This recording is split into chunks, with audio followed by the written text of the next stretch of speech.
Hey everybody, Tim Adams here again for another Church Tech Hangout on Air. Just to explain what's been going on, we did take a break for the summer, and I know that fall is well underway. I am aware of that. I just had a lot of stuff going on in my life, and it took me a little bit longer than I anticipated to kind of get back in the swing of things, but we're back. We're going to try to schedule these on a weekly basis once again. Because I know you guys are anxious for the kind of content and information that we share in these Hangouts on Air. So without further ado, what we're going to be talking about this evening is kind of the traps and the snares that are involved with upgrading your audio-video systems. There are a lot of you out there who kind of unofficially lead the AV department, and maybe you are the AV department, and it's just you on your own. And the pastor may come up to you, or a deacon, or you know, the leader of a committee. Anyway, somebody will come up to you and say, "We'd like you to put a plan together to upgrade our AV system." And you're like, "Great, no problem." And they turn and walk away, and inside your brain is like, "Where do I even start? I have no idea what I'm doing."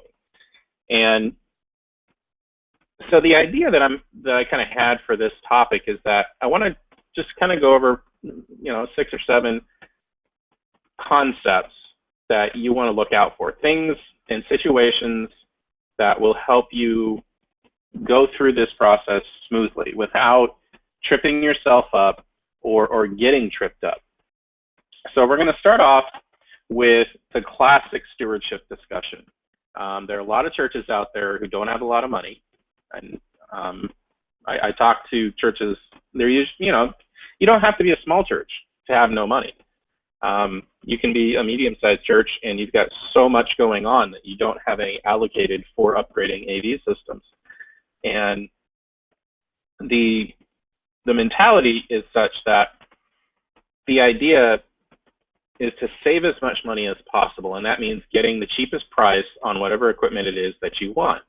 And where this starts to go south for you is when you say, okay, well, I know that I need, say, an HDMI distribution amplifier, something to take one HDMI signal and to multiply that, from anywhere from 2 to 16 outputs. And so you start going online and you find places like monoprice.com, or you go into Amazon or eBay and you type in HDMI distribution amplifier, and you find pieces of equipment that claim to do what you want it to do. And so you're looking there and you find the price point is very agreeable, and then you go, if you're trying to be diligent and to do your due diligence, you go to more reputable resellers like B&H Photo in New York, or Full Compass, or American Musical Supply, or Guitar Center, and you are finding that the brands that they carry also carry higher price tags, and you start to, kind of wonder, well, if I can get this piece of equipment that does the same thing for significantly less, why am I going to spend all that money? Well, in your minds, and you're not completely incorrect, you're thinking, okay, well, I'm paying for the brand name. That is partially correct. What you're also paying for is the after-purchase support. You're paying for the reliability and the quality of that piece of equipment. You're not taking a risk, taking a gamble on equipment that from a manufacturer that you've never heard of before, that has a really strange name like Fancier Studio. Some Chinese off-brand that is not putting in the quality control, is not going to give you the level of support that you need after you purchase. And if it doesn't work, yeah, okay, say you buy it through Amazon, you're protected, but now you're talking about more time spent on a product that doesn't do what you need it to do, or maybe it does, but it doesn't last as long. And now all of a sudden you're into a warranty situation. So let's say 6 months down the road, that HDMI distribution amp fails. Are you going to go back to Amazon? Are you going to try and track down the manufacturer, or are you going to have to buy another one? So the idea when you're upgrading AV systems is that every purchase you make is foundational. And that means that you can make the purchase and then you can build onto that so that you're not kind of reinventing the wheel. You're not purchasing that piece of equipment multiple times, because by the time it's all said and done, you're probably going to spend the same amount, if not more, on that quality piece of equipment than you would from some no-name brand. So what we need to do is we need to be aware of this mindset of saving as much money as possible, and we need to replace it with not wasting as much money as possible. Now that's a very big fundamental difference in mentality, because if you're buying quality gear, you're not wasting money because you are investing in the reputation of that brand. You know that they're going to stand behind their product and they're going to help you. They're going to be there to help you if anything goes wrong with that piece of equipment. And so along with this mentality is we also need to get away from this idea that expenditures on AV equipment they're not expenses. A lot of people think they are, but they're an investment. Much like marketing for a company should be viewed as an investment. You're spending that money in order to make more money in the future. In a church situation, when you're upgrading AV, you are investing that money in new capabilities, in new equipment that will enhance your service in some way. So, you know, I want to make it very clear that that's where we need to start. You know, long before you're ever upgrading equipment, these are conversations that you should be having with your leadership long before you ever need to upgrade your equipment, because it's very important to get leadership on board with your tech, you know, and so that's going to lead us into trap number 2, and that is being in a situation where you have no vision for what the AV ministry really does. What is the purpose of it? What is the why behind what you do every week, every weekend, you know, at church? Because a lot of people get burned out because they don't have a purpose. They have a task or a series of tasks that they do at church because at some point they got recruited into running this. And so if you don't have a task connected to a purpose, then you have no idea why you're doing what you're doing, other than, well, I was asked to do it, so I'm going to do it. Whereas if you look at Paul Allen Clifford, one of our regular contributors and participants to this hangout, he has the most amazing attitude towards what he does in the video department at his church. He says, I get to do this. I get to have so much fun. I get to participate in the evangelistic outreach of this church to the local community and to the world. I get to be a missionary. Now that's very, very different from the guy who comes to church every week and says, well, I have to run the sound because if I don't, nobody else will. Do you see the contrast there? Do you see the difference? You got Paul, who's just on fire for what he does week in and week out. And then you've got over here this other guy who's just resigned to doing it because nobody else will. That's a very huge separation there. And I would want everybody that serves on a AV team or a tech team to be really passionate and really excited about being there because they understand why they're doing it, versus people that just show up because they're expected to. So I'm going to take a break here, and we have LaJuan on with us. So is that making sense? Do you have any questions, LaJuan? No questions right now, but it does make sense because a lot of problems that churches have is that they don't, like you said in the beginning, don't have a plan, an end game. You know, so they're just going through the motions of upgrading, and they're not thinking about where do they want to go. So it causes a lot of problems in making decisions because they don't know what they want. So a lot of times they waste money, buying stuff that they might not even need, or it's overkill for what they need, because they're not getting the big picture. So it makes it hard, So it's it can cause problems if you don't have a game plan in the end. Right. And where do you think that game plan should come from? Should that come from the tech ministry or should that come from the pastor?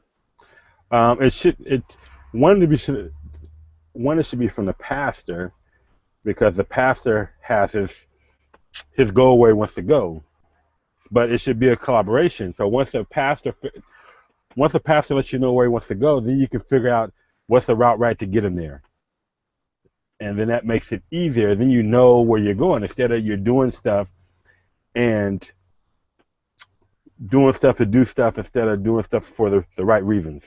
Yeah, absolutely. It's And kind of like having a map, hmm knowing where you're starting, and being able to track where you are, but you have no idea what your destination is. Yeah, that makes it difficult, and it wastes Right. money.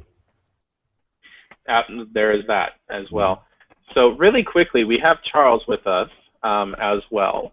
And Charles, if you guys are not familiar with this hangout, he lives down in Texas, and he's part of a district of 3 churches, and they're all small churches. And so he brings a really a different perspective, if you will. And so, Charles, do you have any comments in regards to what we're talking about? Yeah, I'll probably kind of go in reverse order from what you covered. So, like, starting out at the end, being in a small church, it's very easy to get stuck in that trap of, well, if I'm not here, nobody else is going to do it. It's very easy to get locked into that trap. So it's a choice that you got to make to kind of get out of that trap and try not to fall into it, because it's very easy. But as far as planning and budgeting and casting visions and things like that, in the case of this streaming we've got set up between our 3 churches, I kind of honestly avoided it. I was like, I'm not even going to pursue it because I'm rural. Internet access is probably I'm not going there.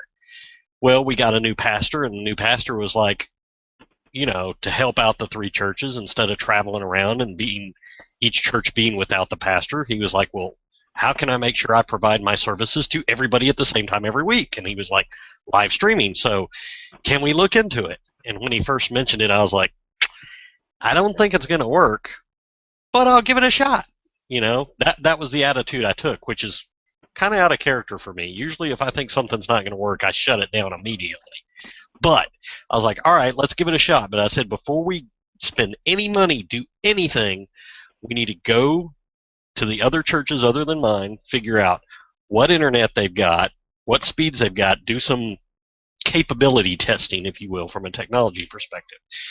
And once we found internet that we thought would work, later on we had some bumps in the road, save you the long story there, but once we thought we had initial internet connectivity, we figured, all right, let's go for it.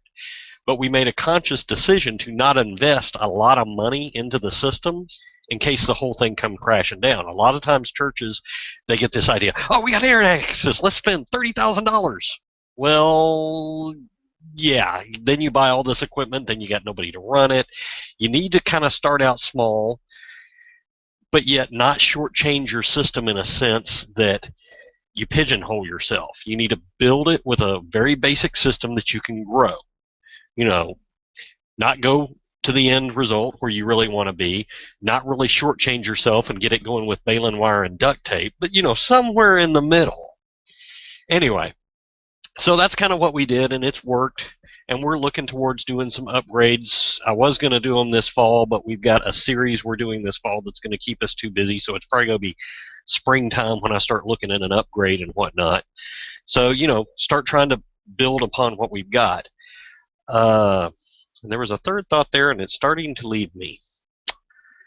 Anyway, that tends to happen. But the big thing is when the pastor casts the vision, us as technical people, even if we're just the named technical person and don't have a technical background, you need to temper everything with a little bit of safe, cautious movement. Now I remembered the other point. The other thing to do is as far as managing your budget when you set a budget for things. Let's say you have some money left over. And this is a trap I fell into, so I'm going to beat on myself for this one. When you have a budget and you come out under budget, you might be tempted to go, let me go buy this no-name Chinese something or another with the money I have left, just to add on. Don't fall for that temptation. Case in point, about 7 years ago now, we added some capabilities to our system as far as headphones for people that can't hear real well, an assisted listening system, and I think we got a new projector back at that time, various other things. We had like $200 left in the budget.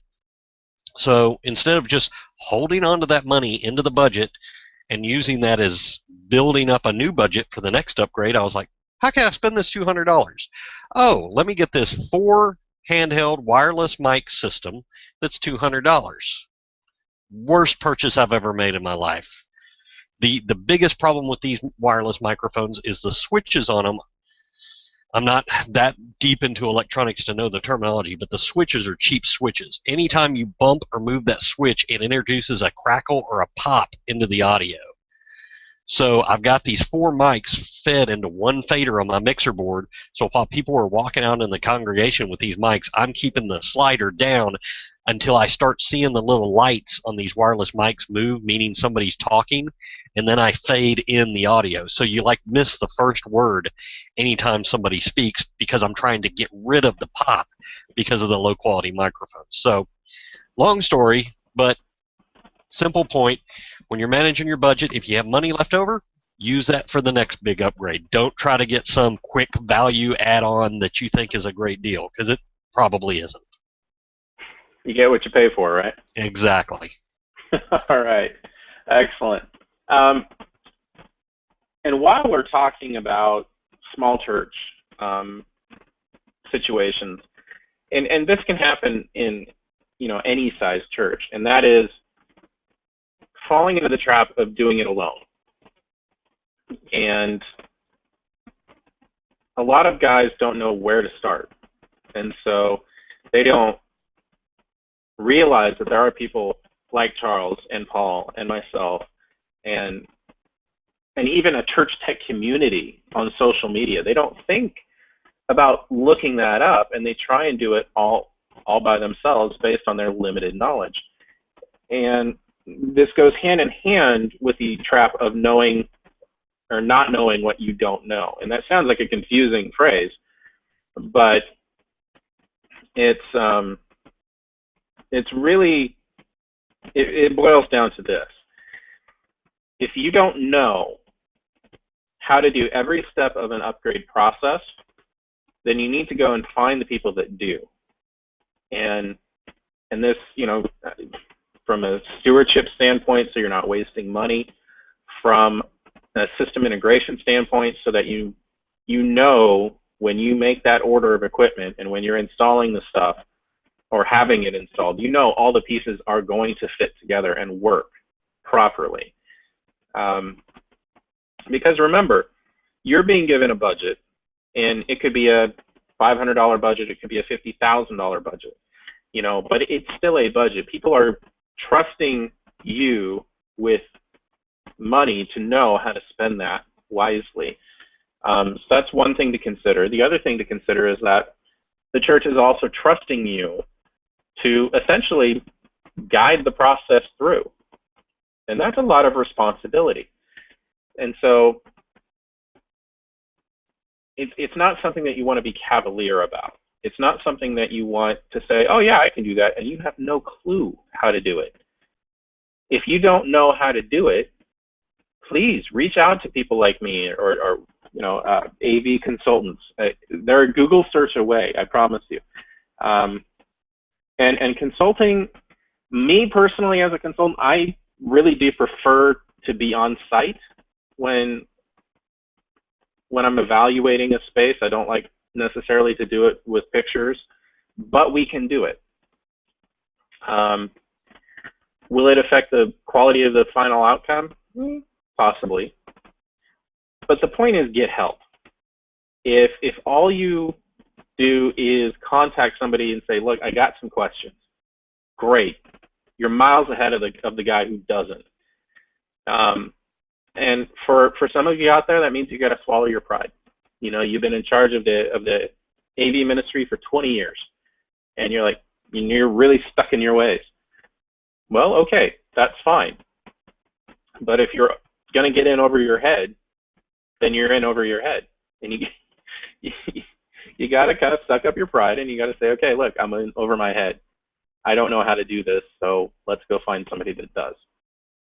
There's nothing wrong with that. For me, as an AV consultant, I don't know everything. I'll be the first to admit that. So I have my network of resources that I can go to and say, look, this is what I want to do. Talk me through how to do this.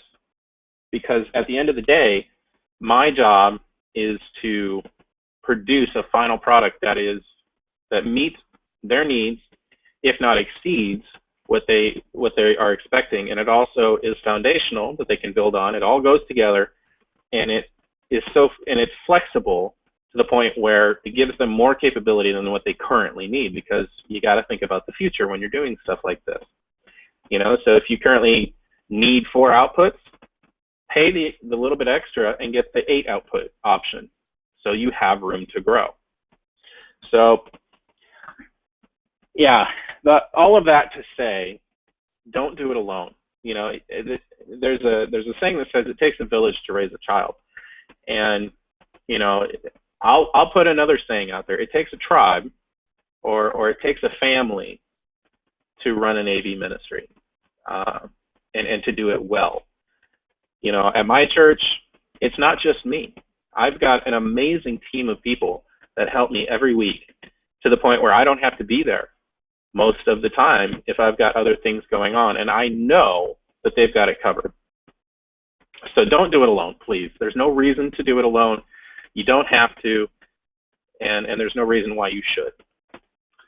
So we've covered just about everything. I think the final trap that I want to talk about is analysis paralysis. And that sounds like a really catchy phrase, and it kind of is. I'm not sure if you're familiar with it, but if you aren't, let me kind of explain that. It's a trap that is really subtle, because it's very easy for you to fall into it and justify falling into it, because you're trying to make sure that you're getting the best value for the money. And so you get paralyzed in analyzing your system, basically. Whether you put a plan together, you know, whether you've designed a system and you want to propose it to the church, or you've had somebody like me design a system and you're analyzing, you know, will it do what I want it to do now and in the future? Is it inside the budget that we have? You know, whatever that barrier is that you're hitting between, that separates you analyzing it from you saying, yes, this will do what I need it to do, and you making the next step of actually proposing it to the church, or you know, the church board, or whatever governing entity it is that you're going to be presenting to. So the same thing, you know, can happen in every aspect of your life. So, you know, you want to buy a new car. You can analyze that thing to death and never buy the car or a house. And so it's a very easy trap to fall into, and I want to make sure that we address that, because a lot of churches will feel, or a lot of people will feel, that you're trying to be a good steward, but that can get to be a slippery slope as well. Good stewardship is a double-edged sword. You know, on the one side is the good, and you're making sure that you're getting good value and that you're not wasting money. But on the flip side of that, the other side of the blade is that you get stuck in that mode of analyzing that you never actually buy anything. So with that, I'm going to throw it back over to LaJuan. And LaJuan, can you kind of walk people through just maybe an overview of the experience that you had, the frustration that you had with recent AV upgrade at your church? Well, the problem we had was that they didn't know, they didn't want help, put it that way. That was one of the problems. They didn't want help. Two was they were going for name brands. They're all name brands, but they were going by somebody else instead of finding out for themselves. So they took someone else's advice instead of getting information so they can make their decision from their decision for themselves instead of letting somebody else make the decision for them. And if they would have found out for themselves, they would have probably saved them some money, and everything would have been done at once instead of doing part of the job and then putting it off till later on because they spent too much money. That's a simple fact. You know, they didn't get what they needed when they did it the first time. So that causes problems because now you need more money for the next thing where you could have done everything at one time. It just, if you had a game plan, now your plan's out of the window because now you got to wait to go to your next stop. You can't do what you want to do. And if you would have got help, you could have done it the first time the right way and had everything you needed to do what you want to do. So that's kind of the problem we had. You know, we're still not done with what they want to do, and you spend a bunch of money. You know, so stewardship is kind of makes you think about that. You know, stewardship a little bit. You know, I don't think they thought about. I don't think they thought about spending it like they're spending their money instead of spending someone else's money. And sometimes when you're buying stuff for the church, it's the church money, you know. So sometimes you may want to go. You want to go with not the best deal because equipment. You get cheap equipment, it's going to cause you problems. You have to get good equipment, but making the decision with the right equipment. You know, some churches, you know, you see all these churches nowadays, the mega churches. Those mega churches got Cadillac budgets, but most churches are on a Hyundai budget nowadays. So you have to find the best Hyundai, you know, not a 91 Hyundai, 89 Hyundai, a 2014 Hyundai budget, you know. So you have to make sure that when you think about it, you know, I look at stuff as, you know, a Toyota will get you the same place an Escalade will get you, but it's going to probably last you longer and the maintenance is going to be cheaper. So sometimes you have to look at that when you spend other people's money. And a lot of people, they don't. They want to go Cadillac. And sometimes you don't need a Cadillac. Cadillac will get you everywhere you need to go except past the gas station when you're comparing to Toyota, you know. So it makes it, you have to think about that in the long term. And that, a lot of churches make that mistake, and that just causes problem, you know, because people are like, hey, you know, why aren't we done? And they're not understanding that they could have been done if they would have made the better choices. So the big thing is get help if you don't know, you know, and think about how you're spending other people's money. You know, it's not a chicken count to spend whatever you want to spend. It's for the church. So sometimes you can't be like the Joneses. You have to be like the rest of the folks out here, you know, spend above your means for your long-term goal, and then when you get there, you'll be a lot happier because you have what you need and you got the help. So it's a difference, you know. You have to think about your long-term plan and get help, you know. Don't be afraid to get help. And a lot of churches don't. Not all the tech department, but some tech departments don't. They think they know it all, and they don't get the help that they need when they don't know it all. Does that make sense? Uh-oh, did we lose him? Uh-oh, I think we lost Tim. Did we lose Tim? Uh-oh, did I fall off? No, Charles, you're still okay. here. I think Tim froze somehow or another. Okay. Like, oh, I lost y'all.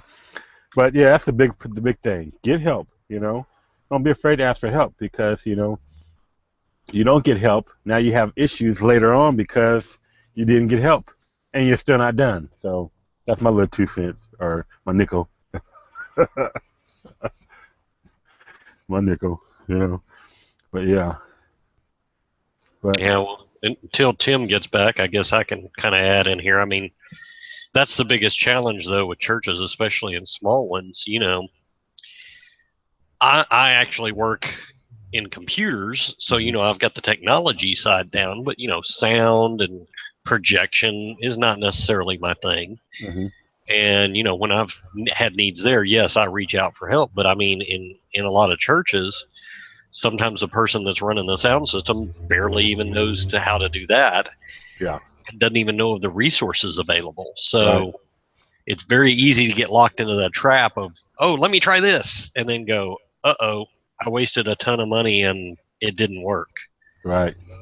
So yeah, it's definitely about trying to get resources when you need them.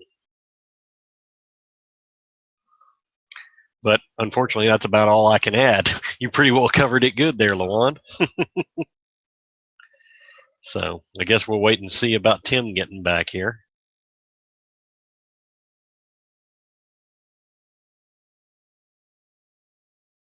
Oh, we're going first truck and then give you a key. Okay. Well, yeah, it's just like I said, that's a big thing. We went through that. And you know, with dealing with our stuff, it just I had me a little frustrated. Because I tell them, I said, look, man, why didn't you listen to me? And go through. We would have been done now. But we're not done, and they're talking about next year. And it's like, we had the chance. It's just, you chose not to. There you go, got in the way. Really, there you go, got in the way. They didn't want to get asked for help, and when I gave help, they didn't even, they gave me excuses why they didn't get a hold of the help. And it's like, how you can't get a hold of him, you know? And I talk to him every week. It didn't make sense. But I said, okay, hey, you know, it really gets sorted out in the end. So we have to let them do their thing. But like my wife said, let people bump their heads. Sometimes it's expensive to let people bump their head, but sometimes you gotta let them bump their head till they find out. So you know, I let them bump their heads. I did my part. The best I could. So there you go. But yep. So Yeah, Tim's trying to come back. yeah. Apparently, his laptop's wireless, his desktop's hardwired, and his laptop lost his internet connection. So he's trying to get back on here. Well, I know he's feeling. I hope. I was doing something earlier, and they're working on they're putting in a new electrical box. They unplugged something, and my internet. No, not my internet. My TV went out because no connection from the AT&T box. So I said, "Oh, what's going on?" I go check. They unplugged something. So I said, "Okay, just Check, check, check. Okay. Yep. There you go. Well, I don't have a webcam on the desktop, but audio is better than nothing. Yeah, that's cool. So, my apologies for that. No problem. Not entirely sure what happened. I'm definitely going to be investigating that. So, end of all this is, let's just rehash the traps that we've listed. The stewardship discussion, saving money by buying as cheap as possible versus buying quality and not wasting as much money as possible. Slight difference in wording, but huge difference in intention and what you're really trying to do and what you end up with. Because if you go the first route of trying to save as much money as possible, then you're going to get junk equipment, and you're going to be replacing it probably at a minimum 3 or 4 times in the amount of lifespan you would have with equipment that is quality. Right. And so you're going to spend as much, if not more, in the long run than you would if you had just bought the right stuff to begin with. Right. And then we covered having a vision that is cast by your leaders. That connects your task to it connects purpose to the task that you're doing week in and week out. So you have a reason to come in every weekend and serve. And a lot of people will say, well, we don't need to do that, because people should understand that, serving is part of the Christian life and blah, blah, blah. Honestly, volunteers, they need to be reminded often how important they are and how critical their role is, and the fact that they're appreciated. You know, if a volunteer is just noticed, that is huge. You know, if a pastor comes up to them, or even somebody from the congregation, and says, you know what, I noticed that you did such and such today, or, you know, once a month somebody comes up and says, you know, I know what you guys do is not easy, and we really appreciate it. That goes miles, and it means so much. But, you know, again, getting back to the vision casting, if we don't know where we're going as a church, if we don't know where we're going as a ministry, it's really hard to be passionate and excited about that, you know. It's hard for a tech ministry to be able to properly and adequately support a church when there's no vision that the church has. So we also talked about not knowing what you don't know. That's an easy trap to fall into, you know. But you got to swallow your pride, and you got to know what it is that you do know. If you know sound, great. But if you don't know video, don't try and spec video. That just doesn't make any sense. And then we talked about not doing it alone, you know, and this goes hand in hand with knowing what you don't know. If you don't know how to do video, find somebody that does, you know, or if you're really good administratively, but you're not a good, you know, with technical understanding, then go find people that understand the technical aspects of church AV and use them as resources. They don't even have to be local to you. That's the beautiful thing about the internet, is that it can connect people regardless of where they live. Yeah. You know, you could be talking to somebody on the East Coast, you could be talking to somebody in Australia. I don't care. As long as they are guiding you appropriately, use them as a mentor, use them as a resource. The resources are there. Yeah. You just have to go out and look. Do a Google search for AV system integrator or AV consultant and just see who's around. You could call up B&H Photo in New York. You could call up Full Compass in Wisconsin. You could call up Guitar Center and just say, look, this is what I'm trying to do. Can you tell me how to do it? Or what do I need to think about? You know, just ask for advice. Yeah, nowadays there's no excuse not to get the help, because it's so easy nowadays to get the help. A few years ago, you had a hard time getting help because, you know, you had a hard time. But now with the internet, you know, if you do something without getting information, you can't blame nobody except yourself, because it's out there to get if you look for it. Right. Know? And Google's a powerful thing when you need information. You know. It's true. And I guess Bing too. We get both of them. And Yahoo. So another one that I don't think I really touched on it by name, but buying equipment that does not integrate is what I have in my notes. And what I mean by that is you're haphazardly buying equipment that was never meant to integrate together and work cohesively as a system. And, you know,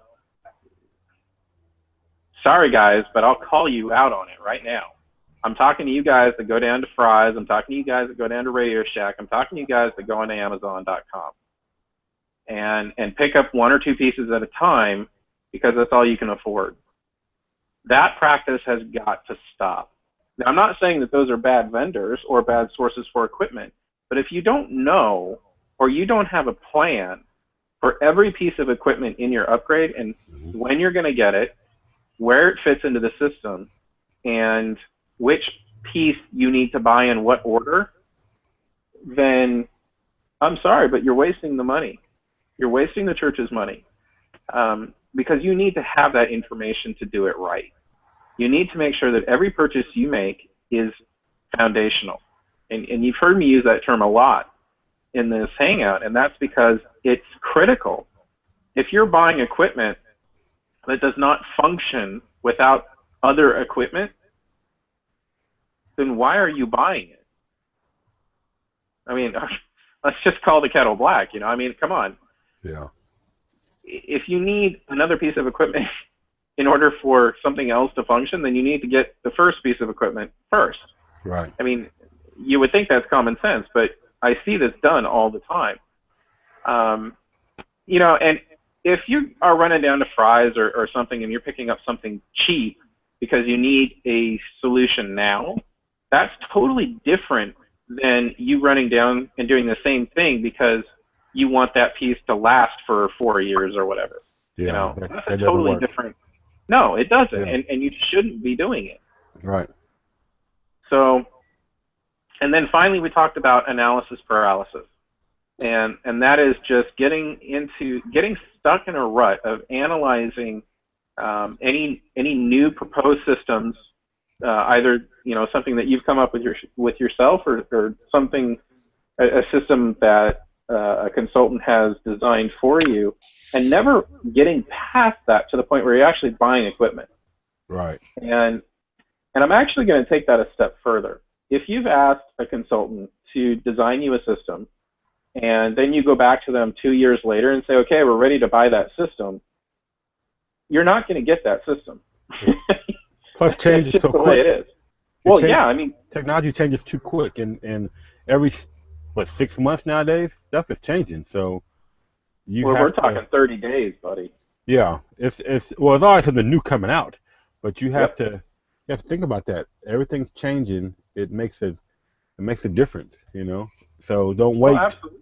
If you want to find out now instead of a year later. Because if you're not ready now, wait until you're ready. Because it does you no good to find all the stuff and then you change your mind. Now next year, that may not obsolete, but that may not be the best option there is a year later, or 6 months later, depending on your budget, But there goes to also back to, just because it's new don't mean you need it all the time.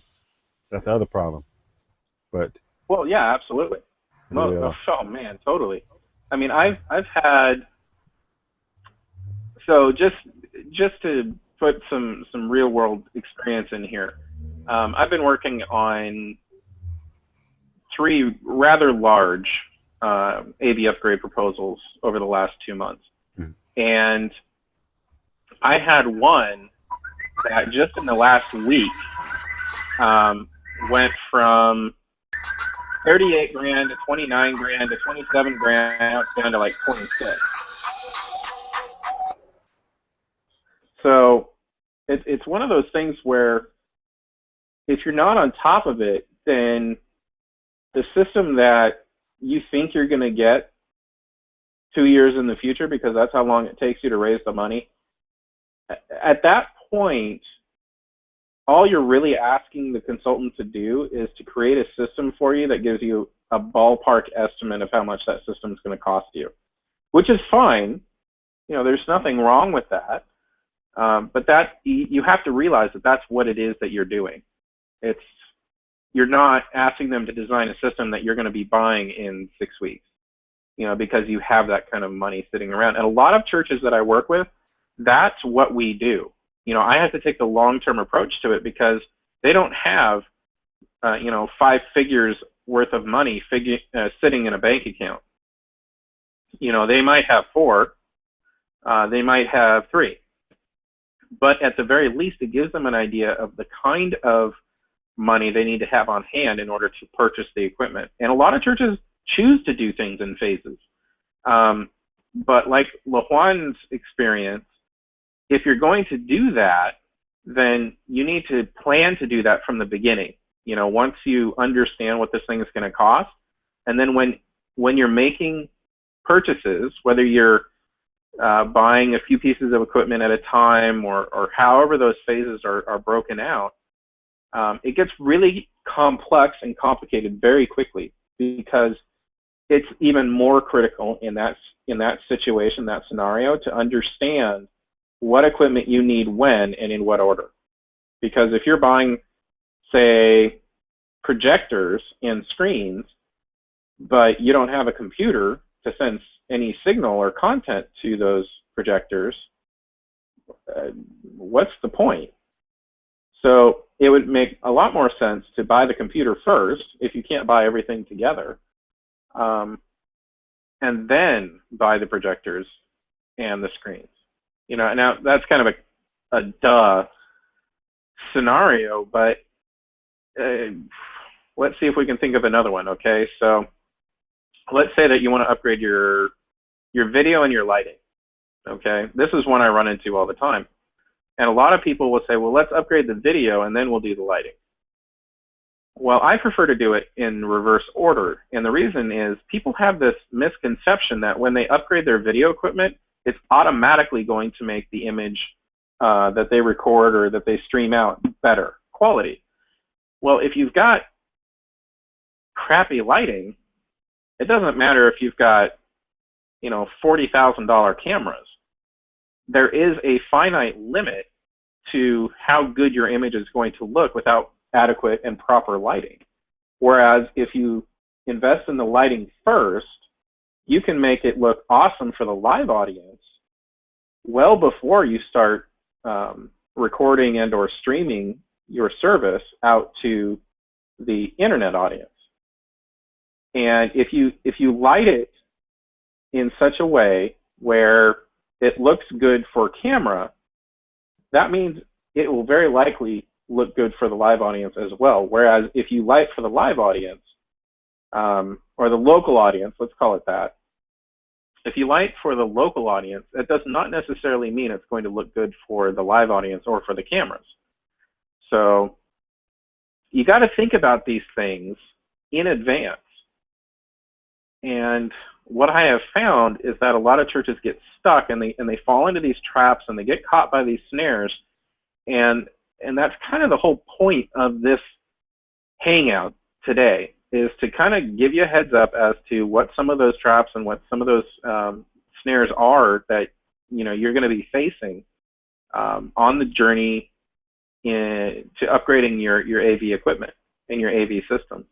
So hopefully that is helpful information, and I'm going to throw it back over to Laquan one more time and see if he's got any closing thoughts or comments. No, mine is simple. Get help. If you don't know, get help. Don't let your ego get in the way. I'm not saying church members have egos, but someone got egos. So you got to make sure you get the help, because not getting help, you waste money, and it's the church's money, so you should do the best you could with the best you can with the church money, So that's my little 2 cents. Couldn't have said it better myself, my friend. So everybody, that's it for this particular episode.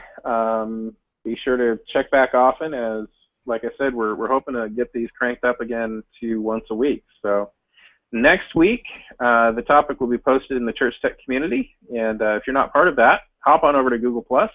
We'd love to see you over there. All you need is a Google account. So if you have Gmail already, then you're good to go. And once you get onto Google+, type in the search Church Tech, and that's where you'll find all of us. And be sure to circle me, circle Juan and Chip Dezard and Charles Smith and Paul Allen Clifford, who couldn't be with us this evening. But yeah, we'd love to hear from you. As always, comment, like, share. But above all, know what you're doing, and be on the lookout for those traps that we've talked about tonight. And if you have suggestions for topics in the future, drop me a line. I'm on Facebook, Google+, Twitter. I have a website. Not going to tell you what it is. No, I'll put it in the comments or in the description. So hope to hear from you guys, and God bless.